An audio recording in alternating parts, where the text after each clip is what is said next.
Cintanya Khadijah kepada Rasulullah itu luar biasa. Sehingga Khadijah mau berkorban untuk mendukung dakwah Nabi dari seorang perempuan yang memiliki harta miliaran sampai jatuh miskin. Coba teman-teman bayangin seorang perempuan yang nikah dengan Nabi itu, Nabi gak punya apa-apa loh. Nabi anak yatim yang dirawat atau dipelihara oleh pamannya yang miskin. Lalu ketika Nabi punya sedikit modal, maka kemudian Khadijah melamar Nabi. Walaupun secara resminya Nabi yang melamar Khadijah, tapi kalau dilihat prakteknya Khadijah duluan yang melamar Nabi. Artinya yang kaya dalam status mereka berdua itu adalah Khadijah. Lalu hiduplah Nabi bersama Khadijah kurang lebih 15 tahun dalam kenikmatan, dalam keberlimpahan, sampai kemudian tiba-tiba Nabi dapat wahyu. Tidak sekalipun Khadijah mengeluh terhadap Nabi, yang gara-gara Nabi jadi seorang Rasul, gara-gara suaminya menjadi seorang Rasul, akhirnya kehidupan mereka menjadi susah. Gak pernah Khadijah mengeluh. Kenapa? Karena Khadijah cinta kepada suaminya, kepada Rasulullah. Dia dukung dakwah Nabi dengan segala apapun yang dia bisa. Sampai ketika Khadijah wafat, maka Khadijah hampir tidak punya warisan apa-apa untuk diwariskan kepada putri-putrinya. Ini seberapa besar pengorbanan Khadijah untuk Rasul. Dan karena itu juga Nabi SAW sangat mencintai Khadijah. Dan tidak pernah ada seorang perempuan pun yang bisa menggantikan posisi Khadijah di hati Rasulullah SAW. Sampai akhirnya setelah Nabi menikah lagi dengan istri-istri yang lain, termasuk Aisyah, Nabi masih sering menyebut-nyebut tentang Khadijah.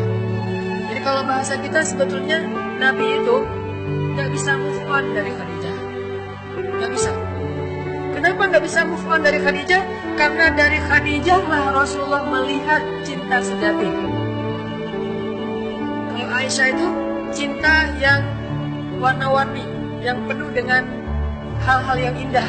Itu Aisyah. Tapi kalau Khadijah, cinta yang utuh, cinta yang sempurna. Di dalamnya ada tawa, di dalamnya ada air mata, di dalamnya ada pengorbanan, di dalamnya ada segala hal. Khadijah. Sehingga walaupun sudah menikah dengan Aisyah yang sangat-sangat cantik, bidadari, Rasulullah masih nyebut-nyebut tentang Khadijah. Tahu nggak Khadijah kayak gimana?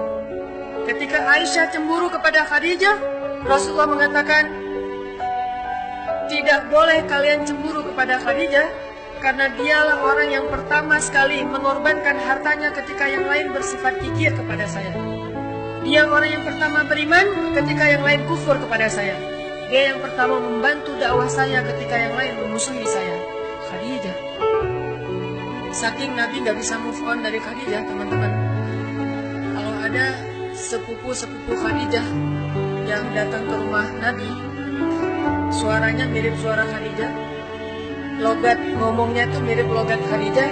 Kalau mereka ngetuk pintu, Assalamualaikum, Nabi langsung kaget, seolah-olah mendengar Khadijah sudah bangkit dari wafatnya, seolah-olah Khadijah hidup lagi. Kaget Nabi, saking bahagianya, langsung membuka pintu. Ternyata di depan pintu adalah sepupu-sepupu Khadijah.